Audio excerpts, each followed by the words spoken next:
5월 5일 월요일 모닥불교회 온라인 아침 묵상에 오신 여러분 환영합니다. 계속해서 예레미야 말씀을 묵상하고 있습니다. 오늘 우리가 함께 볼 말씀은 예레미야 28장 1절에서 17절 거짓 예언자 하나냐와 예레미야의 갈등과 대립 이야기입니다. 1절부터 17절 제가 먼저 말씀을 읽겠습니다. 그 해 곧 유다 왕 시드기야가 다스리기 시작한 지 4년째 다섯째 달 기브온 아술의 아들 선지자 하나냐가 여호와의 성전에서 제사장들과 모든 백성이 보는 앞에서 내게 말하여 이르되 만군의 여호와 이스라엘의 하나님이 이같이 일러 말씀하시기를 내가 바벨론의 왕의 멍에를 꺾었느니라. 내가 바벨론의 왕 느부갓네살이 이곳에서 빼앗아 바벨론으로 옮겨간 여호와의 성전 모든 기구를 2년 안에 다시 이곳으로 되돌려 오리라. 내가 또 유다의 왕 여호야김의 아들 여고니아와 바벨론으로 간 유다 모든 포로를 다시 이곳으로 돌아오게 하리니 이는 내가 바벨론의 왕의 멍에를 꺾을 것임이라 여호와의 말씀이니라 하니라. 선지자 예레미야가 여호와의 성전에 있는 제사장들과 모든 백성들이 보는 앞에서 선지자 하나냐에게 말하니라. 선지자 예레미야가 말하니라. 아멘. 여호와는 이같이 하옵소서. 여호와께서 네가 예언한 말대로 이루사 여호와의 성전 기구와 모든 포로를 바벨론에서 이곳으로 되돌려 오시기를 원하노라. 그러나 너는 내 귀와 모든 백성의 귀에 이르는 이 말을 잘 들으라. 나와 너 이전의 선지자들이 예로부터 많은 땅들과 큰 나라들에 대하여 전쟁과 재앙과 전염병을 예언하였느니라. 평화를 예언하는 선지자는 그 예언자의 말이 응한 후에야 그가 진실로 여호와께서 보내신 선지자로 인정받게 되리라. 선지자 하나냐가 선지자 예레미야의 목에서 멍에를 빼앗아 꺾고 모든 백성 앞에서 하나냐가 말하여 이르되 여호와께서 이와 같이 말씀하시느니라. 내가 2년 안에 모든 민족의 목에서 바벨론의 왕 느부갓네살의 멍에를 이와 같이 꺾어버리라 하셨느니라 하매 선지자 예레미야가 자기의 길을 가니라. 선지자 하나냐가 선지자 예레미야의 목에서 멍에를 꺾어버린 후에 여호와의 말씀이 예레미야에게 임하니라. 이르시기를 너는 가서 하나냐에게 말하여 이르기를 여호와의 말씀에 네가 나무 멍에들을 꺾었으나 그 대신 쇠 멍에들을 만들었느니라. 만군의 여호와 이스라엘의 하나님께서 이와 같이 말씀하시니라. 내가 쇠 멍에로 이 모든 나라의 목을 메워 바벨론의 왕 느부갓네살을 섬기게 하였으니 그들이 그를 섬기리라. 내가 들짐승도 그들에게 주었느니라 하니라. 선지자 예레미야가 선지자 하나냐에게 이르되 하나냐여 들으라. 여호와께서 너를 보내지 아니하였거늘 네가 이 백성에게 거짓을 믿게 하는도다. 그러므로 여호와께서 이와 같이 말씀하시되 내가 너를 지면에서 제하리니 네가 여호와께 패역한 말을 하였음이니라. 내가 금년에 죽으리라 하셨더니 선지자 하나냐가 그해 7달에 죽었더라. 역사적 상황을 본다면 바벨로니아라는 제국이 고대 근동사회의 패권 국가로 자리를 잡게 됩니다.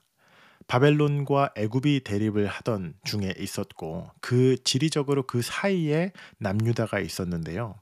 우리가 지난 금요일에 보았던 여호야김 왕은 친애굽 정책을 펼치는 왕이었고 그 두 제국 사이에서 하나님이 아닌 본인의 그런 정치적 스탠스와 나름의 전략으로 이렇게 저렇게 생존하려 애써보던 이 나라와 화친 맺고 저 나라와 화친 맺으면서 종교도 섞이고 본인들의 정체성을 잊어버리는 그러한 중에 있었습니다.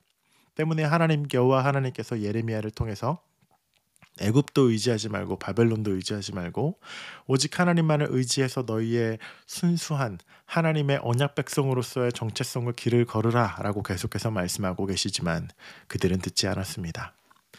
결국 바벨론 국가에 의해서 남유다도 멸망을 하게 되고 남유다에 있는 사람들은 포로로 바벨론에 끌려가기 시작합니다. 남유다의 성전에 있던 기물들과 예배하는 도구들과 모든 금은 장식 보물들은 다 바벨론에게 빼앗기게 되고 오늘 그 컨텍스트에서 하나냐라고 하는 선지자가 있는데 성경은 그를 거짓 선지자라고 이야기하고 있습니다. 그가 말하는 것을 들어보면 이거 뺏긴 건 2년밖에 걸리지 않아. 하나님께서 2년 안에 바벨론을 망하게 할 거고 그거 다 돌려받게 할 거야. 희망을 가집시다. 2년이면 됩니다. 그리 긴 시간 아닙니다. 여러분 힘내세요. 라고 그렇게 예언을 하기 시작합니다. 이 예언을 들은 이스라엘 백성들, 유다 사람들이 얼마나 마음에 큰 위로와 안심을 얻었겠습니까? 비록 힘들고 어렵고 막막한 상황이지만 2년이면 된다니, 2년이면 저 제국이 망해서 정상화가 될 수 있다니, 그들 마음속에 희망을 주는 말이었고 소망을 주는 말이었고, 정말 하나님께서 우리를 그렇게 이끄실 거야 라고 용기와 위로를 받는 말이었을 것입니다. 그 달콤하고 듣기 좋고 위안이 되는 그 스윗한 말이 사실은 여호와 하나님의 예언과는 전혀 관계없는 말이었습니다. 결국 이들의 포로 생활은 70년이 걸리거든요. 70년이 지난 이후에야 그들이 다시 돌아와서 성전을 재건축하기 시작합니다. 아직 시작도 하지 않았습니다. 그런데 이 하나냐라는 선지자가 그런 메시지를 전하고 있습니다. 예레미야 선지자도 반박을 하죠. 하나님께서 그렇게 하실 것이지만 지금은 아니야. 지금 우리는 그렇게 바로 2년 안에 회복되지 않아. 때문에 예레미야의 선지자의 별명은 눈물의 선지자라는 말이 있습니다. 예레미야는 엉엉 울면서 애통하며 예언합니다. 아직 멀었어. 70년이야. 70년. 지금 끌려가는 이 원세대들은 바벨론에서 죽을 거고 다음 세대쯤이 되어서야 우리는 돌아오게 될 텐데, 그게 하나님의 예언이야. 그래서 예레미야는 그 진실과 하나님의 예언을 전하죠. 오늘 그 둘 사이에 갈등이 있습니다. 이 두 선지자들을 비교해 보면서 오늘 하루 또 우리의 삶에 하나님께서 주시는 메시지가 무엇일까를 우리가 생각해 본다면, 이 거짓 예언자 하나냐의 말이 너무나도 듣고 싶은 말입니다. 위로가 되고 참 마음이 따뜻하고 우리의 그런 니즈를 정확하게 채워주는 말입니다.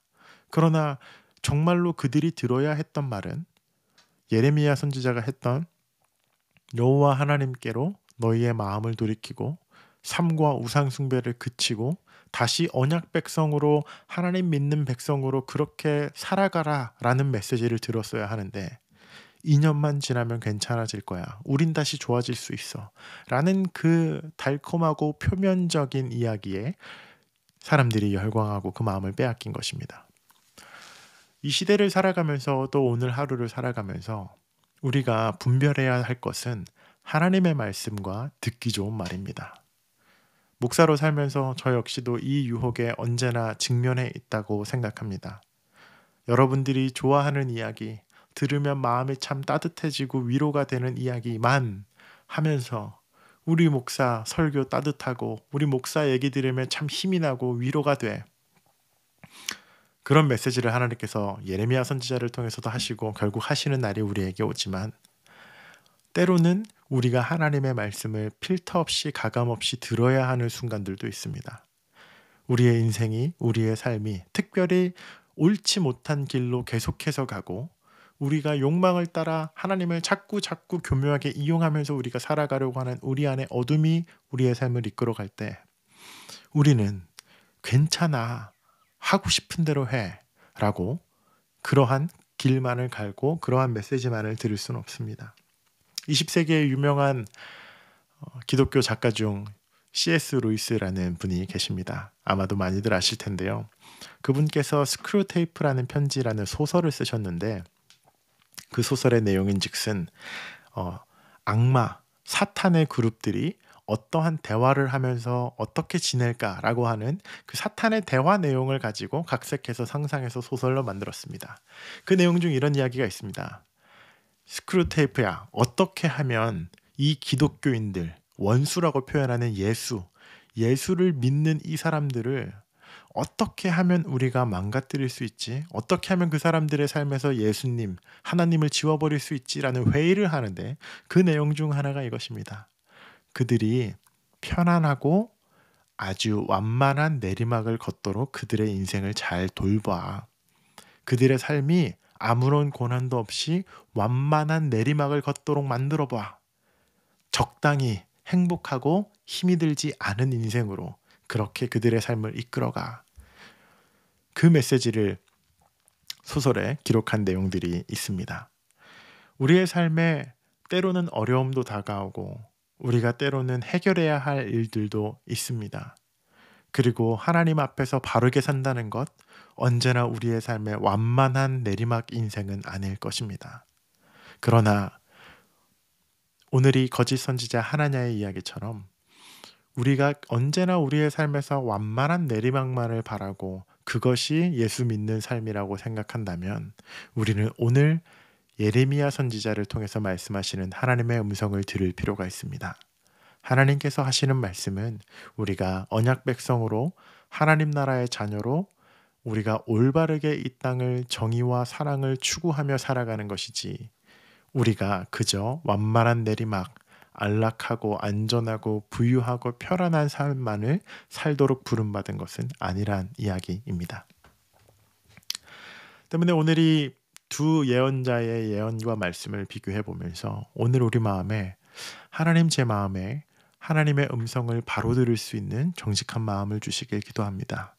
때로는 그 음성이 내 입에 쓸지라도 약이라 생각하고 하나님의 음성을 정확하고 예리하게 구분할 수 있는 지혜를 주시고, 듣고 싶은 말만 골라 듣는 사람 아니라 하나님이 하시는 말씀 필터 없이 온전히 들을 수 있는 그 믿음 우리에게 허락해 주시옵소서라고 기도하는 여러분의 하루 되시기를 축복합니다. 우리 함께 기도하겠습니다. 예레미야 선지자를 통하여 하나님의 마음을 전하셨던 그 예언을 오늘 아침 우리가 또한 듣습니다. 하나님 우리에게도 그렇게 말씀하여 주셔서 우리가 우리의 인생길 바르게 걸어가는 하나님의 자녀들 되게 하여 주시옵소서. 완만하고 평탄한 내리막만을 기다리는 인생이라기보다 온전히 하나님의 뜻을 따라 그 하나님 나라를 일구며 이 땅을 살아가는 책임 있는 그리스도인 될 수 있도록 오늘 우리의 걸음도, 이번 한 주도 주님께서 그렇게 인도하여 주시옵소서. 감사드리며 예수님 이름으로 기도합니다. 아멘. 오늘 하루도 하나님의 말씀과 돌보심 아래 정직하고 정의롭게 살아가시는 하루 되시길 축복합니다.